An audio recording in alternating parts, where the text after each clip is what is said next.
Okay, so well, we have a nice. This is a family tree, you all. This is my family tree. So we're going to put on your imagination caps right now. In this imagination that we're putting together, this is to explain what ancestors are like and what it meant to the timeline that we just discovered. 1619 to 1865, 2010. So, in this setup, I am the child.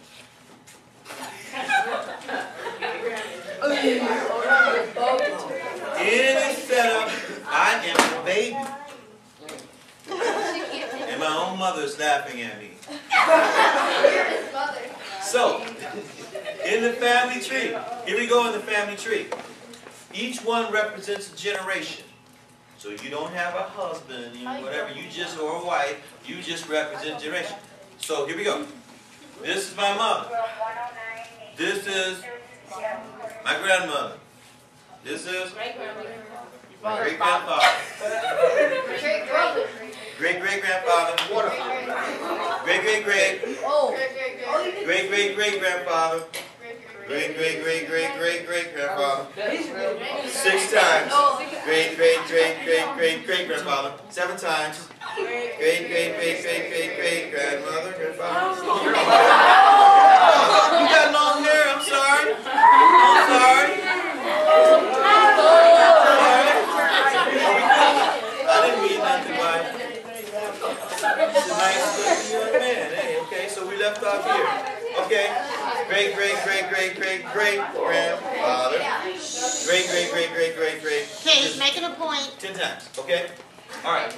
So, there's nothing funny about that. You stand from the back and see somebody's long hair, no big deal. I can obviously see from the front, okay? Alright, here we go. So, what you all represent are my family tree, going from Africa to today.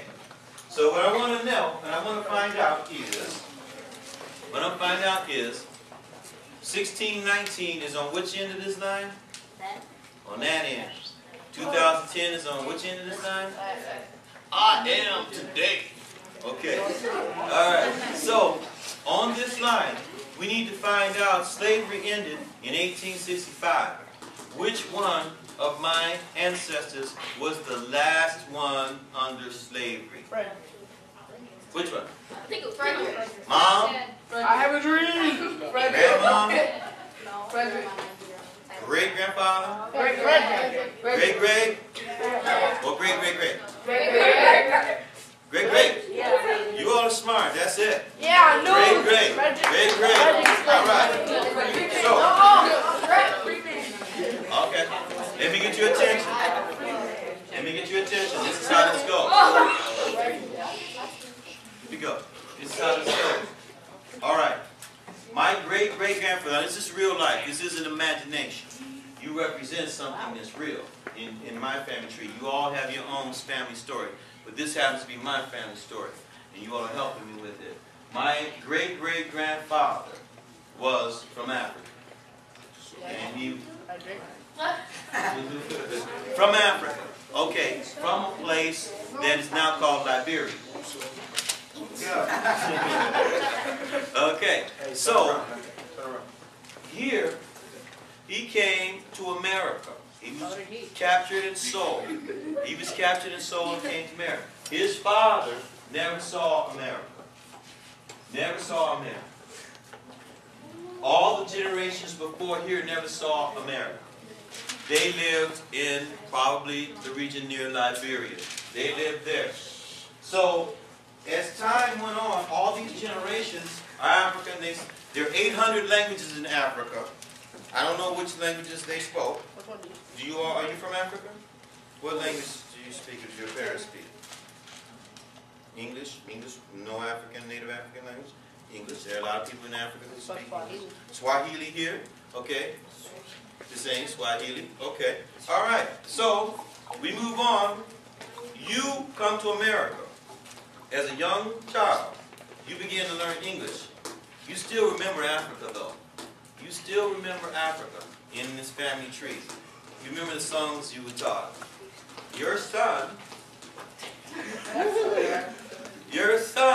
you teach him songs. It's hard for him because he's living in America, he's speaking English. It's hard for him. But he's trying. He goes, okay, thanks, Dad. Thanks for telling me about the old country. You say, you know what?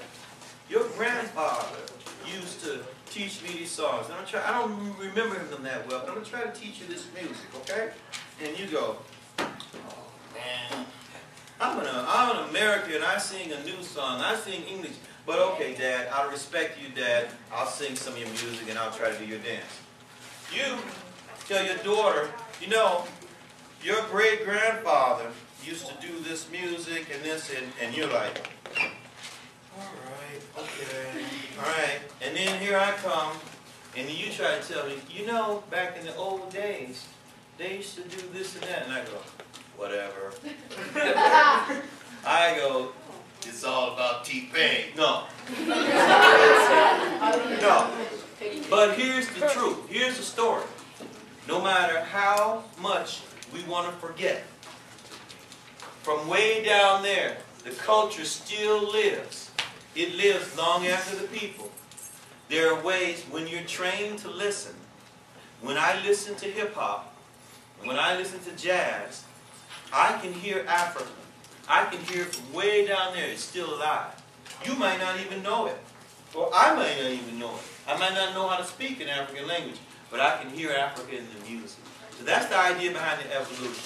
And I want to give you all show you all in music, a couple ways that when you listen to music, you can hear the presence of Africa still alive. There are many ways, but in the time we have, we're only going to get 2 or 3.